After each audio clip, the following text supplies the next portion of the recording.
پر 21 آیہ کریمہ نمبر 29 اور 30 نحمدہ ونصلی ونسلم علی رسولہ الکریم اما بعد فاعوذ باللہ من الشیطان الرجیم بسم اللہ الرحمن الرحیم الم تر ان اللہ یولج اللیل فی النہار ویولج النہار فی اللیل ویولج النہار فی اللیل وسخر الشمس والقمر کل یجری الی اجل مسمى وان اللہ بما تعملون خبیر ذلک بان اللہ هو الحق وان ما يدعون من دونه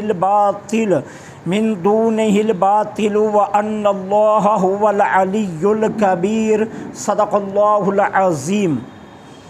عالم کیا نہیں تارا تو نے دیکھا ان اللہ کہ بے شک اللہ عز و جل یولجو داخل کرتا ہے اللیل فی النہاری رات کو دن میں، و یولجو اور داخل کرتا ہے النہارا دن کو فی اللیل رات میں، وسخر الشمس والقمر اور اس نے سورج اور چاند کو کام پر لگا دیا ہے، کلن ہر ایک ان میں سے یجری چل رہا ہے الی اجل مسمى مقررہ وقت تک، وان اللہ اور بے شک اللہ عز و جل بما تعملون خبیر جو کچھ تم کرتے ہو اسے خوب جانتا ہے، ذالک یہ بان اللہ اس لیے ہے کہ بے شک اللہ تعالی هو الحق وہی حق ہے،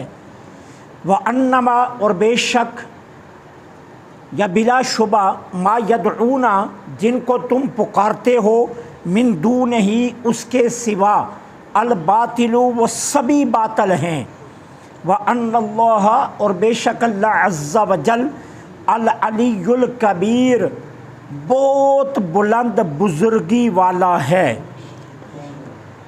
پچھلی آیہ کریمہ میں اللہ جل سبحانہ و تعالی نے یہ بتایا تھا کہ ایک بندے کو پیدا کرنا، مارنا اور اسے دوبارہ زندہ کرنا، اور کھربوں انسانوں کو پیدا کرنا، مارنا اور دوبارہ زندہ کرنا اللہ کے لیے برابر ہیں، اس کے لیے کوئی فرق نہیں ہے اس بات میں کہ وہ ایک کو مارے پھر زندہ کرے یا کھربوں کو مار کر پھر دوبارہ زندہ کرے۔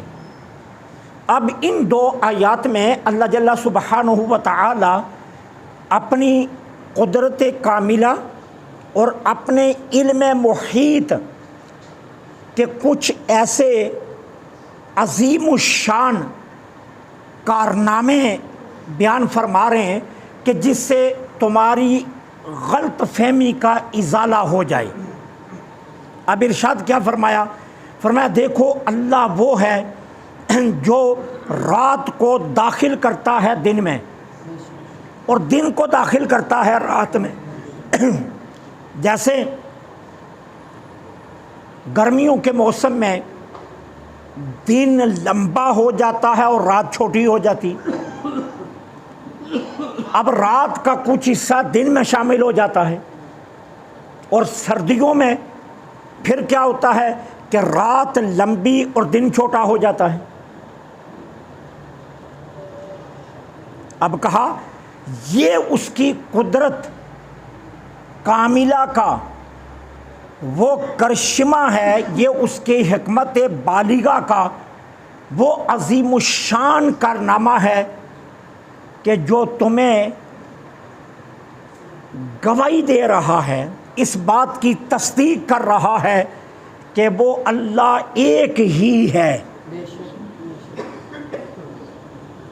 اور پھر نظام شمس و قمر کو دیکھو، اس نے نظام شمس و قمر کو ایک مخصوص کام پر لگایا ہوا ہے، اور ان میں سے ہر ایک اپنے اپنے مدارج میں ایک وقت مقررہ تک چل رہا ہے۔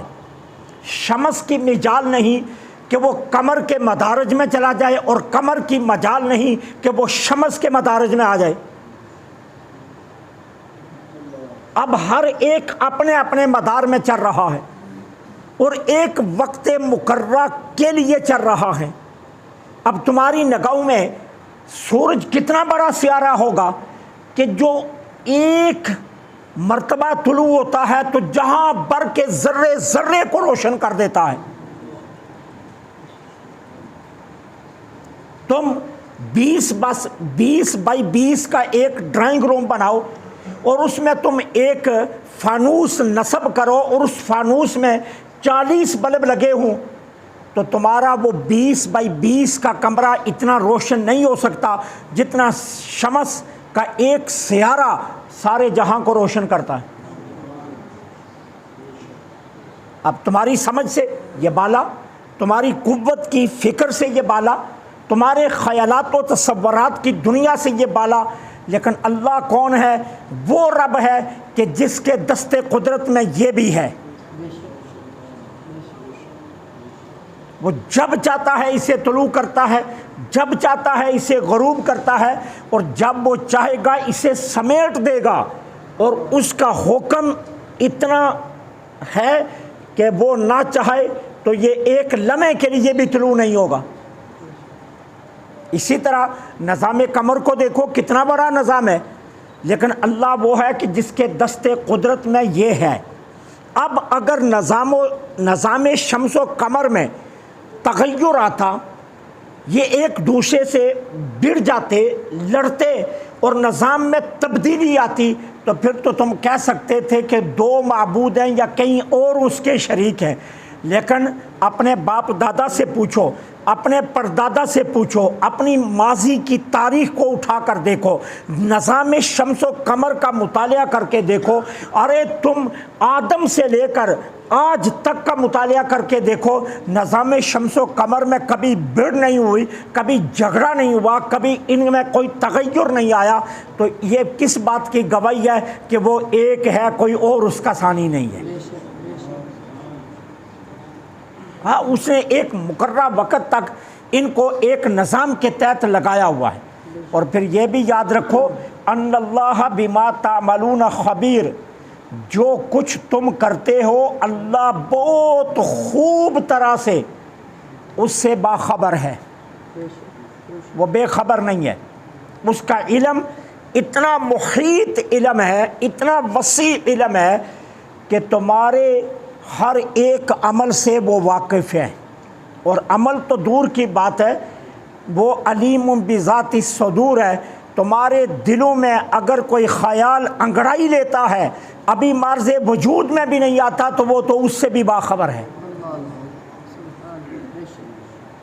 پھر فرمایا ذالک بأن اللہ، یہ ساری باتیں تمہیں گنوا کر کوئی اپنی شان بیان کرنا مقصد نہیں ہے۔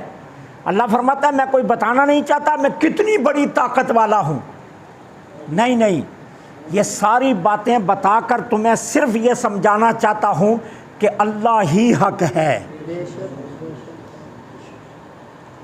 اس کا علم محیط، اس کی قدرت کاملہ، اس کی حکمت بالغہ، اس کا وجود حق، اس کی کبریائی اور عظمت حق، اور وہی صرف وہی معبود حق ہے، اس کے علاوہ کوئی اور معبود نہیں ہے۔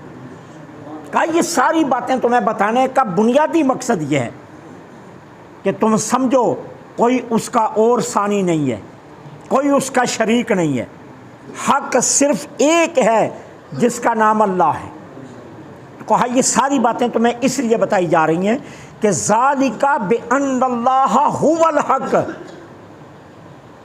کہ بے شک اللہ ہی حق ہے، اور رب کو چھوڑ کر جن بتوں کی تم عبادت کرتے ہو یا پوجتے ہو یا جنہیں تم آوازیں دیتے ہو، سنو یہ سبھی کے سبھی باطل ہیں، یہ سب باطل ہیں۔ تم نے کسی بندہ خاص کی تصویر بنائی ہے، تم نے کسی بندہ نیک کی تصویر بنا کر رکھی ہے، یا تم عیسیٰ کو رب کا بیٹا سمجھ کر پوجتے ہو، یا موسیٰ کو تم جو ہے، یا عزیر کو اللہ کا بیٹا کہہ کر پوجتے ہو۔ سچ بتائیں تمہیں، وہ عیسیٰ ہو، وہ عزیر ہو، وہ موسیٰ ہو، یا وہ کسی بت کا، کسی پتھر کا بت ہو، اللہ کے سوا باقی سب باطل ہیں۔ عبادت کے لائق صرف اللہ ہے، معبود برحق صرف اللہ ہے، معبود حقیقی صرف اللہ ہے، علم محیط صرف اللہ کا ہے، وجود حق صرف اللہ کا ہے، جس کو کبھی فنا نہیں آنی وہ اللہ ہے، جو حی و قیوم ہے وہ اللہ ہے، اور یاد رکھو جو تمہارے اعمال سے باخبر ہے وہ اللہ ہے۔ تمہیں یہ بتانا مقصود ہے۔ اور پھر ان اللہ هو العلی، کتنا تم کسی کو اونچا کر سکتے ہو؟ تم اپنے کسی بت کو اتنا اونچا کرو، اتنا اونچا کرو کہ اس کا سر آسمان کو چھونے لگے، یارو کر لو، لیکن یاد رکھنا اللہ اس سے بھی اونچا ہے۔ ان اللہ هو العلی، اللہ اس سے بھی بلند ہے۔ تم اپنے قوت، اپنی بساط، اپنی طاقت، اپنے تجربے، اپنی دولت کی بنیاد پر کسی کو جتنا مرضی اونچا کر لو، لیکن یاد رکھنا اللہ اس سے بھی اونچا ہے۔ اچھا، کسی کے زود، تقوی اور طہارت پر تم کس قدر بیانات کر سکتے ہو؟ ایک لمحے کے لیے مانا شیخ عبد القادر جیلانی نے 40 برس عشاء سے فجر کی نماز پڑھی، عشاء کے وضو سے فجر کی نماز پڑھی۔ امام اعظم ابو حنیفہ نے 40 برس عشاء کے وضو سے فجر کی نماز پڑھی۔ مانا ایک ایک رات میں پورا قرآن پڑھا، مانا کسی نے 1000 رکعتیں ہر رات پڑھی ہیں۔ یہ ساری باتیں اپنی جگہ درست، کسی کا انکار نہیں ہے، لیکن یاد رکھو الکبیر، اللہ سارے بزرگوں سے پھر بھی بڑا بزرگ ہے۔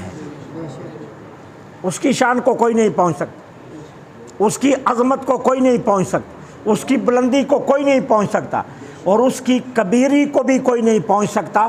تم جتنا مرضی کر لو، یاد رکھو اللہ علی بھی ہے اور کبیر بھی ہے۔ اس لیے تمہیں سمجھایا جا رہا ہے کہ حق اللہ ہے، معبود برحق اللہ ہے، اللہ کے علاوہ کوئی معبود برحق نہیں، اور اللہ کو چھوڑ کر جن بتوں کو تم پوجتے ہو یا پکارتے ہو یہ سبھی باطل ہیں۔ اللہ سے دعا ہے اللہ حق کہنے کی توفیق عطا فرمائے۔ وما علینا الا البلاغ۔